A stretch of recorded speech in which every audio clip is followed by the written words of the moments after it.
front row middle. Bill? Ryan, how much separation is there with CJ? What has he done to separate himself? And how's he doing it? Yeah, I thought the scrimmage went well. I thought guys played well across the board. I don't know how much separation. I'm not sure, but I'll say that every day he's been competing. He's been taking care of the football, making good decisions. He's been a leader. Those are all some of the traits that we're looking for, and certainly moving the team down the field to score touchdowns is something that we look for. And how did he, know all these guys, how did he take it? How did Jack and how did Kyle take it? Yeah, they've been great. They've been great. They understand no decisions have been made yet, but that's where it's at, and that's part of the process is communicating. And I think we do a really good job of that, understanding, okay, here's where you're at, here's what you're doing well, but these are the areas that we need to improve in. And that's for everybody across the board. And so it's a long season.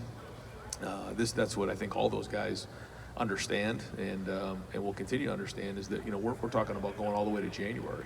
And so everything that that my experience is, we're going to need everybody. And one thing's for sure, there's going to be one starter. In terms of that first play, I always say that against Minnesota, and then at that point we see where it goes. Where did the separation really start? I don't think it was 1 point. I just think, again, it's a kind of a body of work over the last, 26 practices, and we're starting to get to that game week now. It's coming around the corner, so we have to start making some decisions. Right behind it, Rob? Ryan, it's tricky with Quinn, right? Because on one hand, he has every right to make money off NIL. And yet, the other hand, you've got a guy, you guys preach brotherhood and being there for the guy, and yet his teammates at Carroll aren't going to have him. Have you talked that through? How do you sort of work that out with him and with your own guy? Yeah, I think this is all new to everybody, and everyone has a unique situation.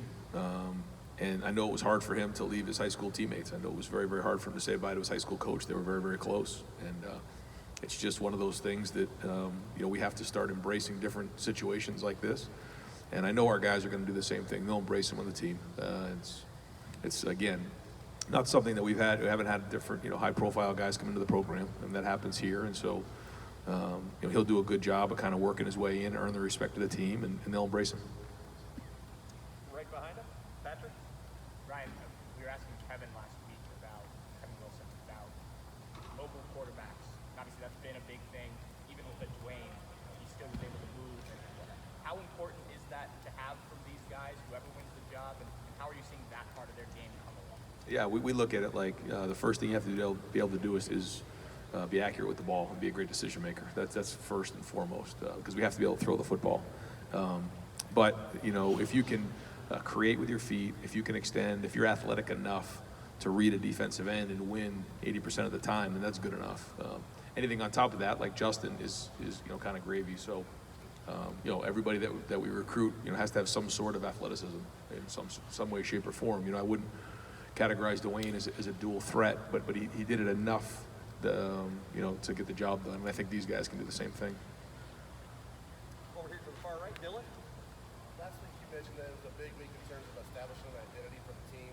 How's that progression gone? How comfortable are you with that identity that's starting to take shape? Yeah, I thought that we midweek last week, we're in camp. It was a grind. Nerves were raw, and I think we really finished the week really well. I thought the scrimmage was really physical on Saturday. We got, I think, maybe over 15 to 20 guys grayed out as champions, and I was very impressed with the way we finished the week. Very workmanlike. It was hard. We had 3 hard physical practices, and now, as we head into this week, the same type of thing. I think we are creating an identity. I still think that the leadership needs to come on in terms of having a voice with each unit. But by the end of the week this week, guys have to become game ready. And what's game ready? Game ready is different for different people. What's game ready for Chris Olave and Zach Harrison is different for Denzel Burke and Emeka Buka. So everyone's kind of different, and but that's the goal by the end of the week here. Third row, right. Tony? You mentioned game ready. Do you think you've got a rotation of 6 receivers for all 3? Is that what you're saying? Yeah, that's the goal by the end of the week. Yeah, to get to there. I think we have an opportunity to do that. Right now, no, I don't think we're there quite yet. But a few more practices under our belt, and we'll be close. I'm excited about the potential for that group. I think that we've gotten tougher in that room. The blocking on the perimeter has improved. And so, you know, the route running and the big plays, those will come naturally. But if the blocking improves and the toughness improves, catching the ball over the middle, blocking, all those type of things, and they become complete players as a unit, that's when they can be really special. And they've shown that this spring. I've been very, very impressed with that. So, yeah, I'm hoping by the end of the week here we got a full group. How have you seen the freshmen fight through their ups and downs and catch the ball? Been very impressed. You know, I think those two young guys have tremendous makeup, their work ethic, but physically for their age, they're advanced, tough. Yeah, I mean, all the above. So I've been very, very impressed. Front row right up here. Tim? So I'll ask one B first. Have you had any holy kombucha sport drinks? I have not. What do you see in an eighth grader that makes you think this guy is worthy of being offered, so to speak? I mean, what just jumped out at you about Quinn from the jump? Well, it was kind of, honestly, at that age, it's kind of tongue-in-cheek, to be honest with you. It's not that serious. But I think we just saw somebody who, you know, really had a natural throwing ability and, you know, has a great makeup and competitive spirit.